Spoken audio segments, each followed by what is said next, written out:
Our Miles for Memories moment happens, and it's happening now. Miles for Memories, of course, is a grassroots organization creating solutions for those impacted by dementia in Calhoun County through movement, programming, and research. Of course, we have a vast rotation of stars who visit with us and talk about what's happening in the Miles for Memories world. And today it's Steve Frisbee, our commissioner, Calhoun County, and of course, with Life Care Ambulance. Good morning. Good morning, sir. We're going to talk today about law enforcement and the training that they go through in order to be responsive to folks who have dementia. Yeah, and the biggest thing they're working on right now is the policy end of it.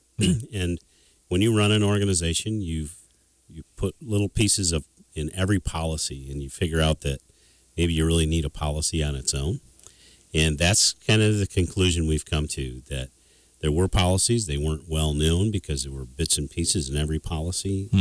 Or different policies, I should say.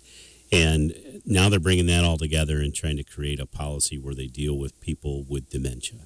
So it'll give law enforcement a great new approach that's consolidated into one thought of how do we deal with folks with dementia, and it will incorporate the new technology that we're trying to bring in. We're not trying. We're going to do it. One way or another, we'll do this, where we can have the tracking ability. So if someone wanders and they have a bracelet on, we'll be able to find them. So it's just a great opportunity for a reset of how do you deal with a specific population from a law enforcement perspective. Yeah, I imagine EMTs would benefit from this kind of training too, right? We do too. Yeah. Many of our policies, same thing. A piece of a protocol here, a piece of a protocol there in treatment, and how do we do it? So I think you'll see even more consolidated efforts on the EMS side and healthcare in general. Dementia is a growing problem, an issue that we deal with in our communities, and healthcare is not spared from that either. So this training is one that has been underway. There's been some accomplishments as it relates to that so far, and the notion is that with all of the technology and the clear approach to all this and the clear procedures, this should really be helpful to the community. Yeah, and we'll put it in a classroom setting. We'll put it online through websites, you name it, where law enforcement, EMS, first responder personnel have the availability to train. And they're very supportive of wanting that training. So we look forward to having that implemented throughout the county. Right, a response person who is now meeting someone who might not know where they need to go.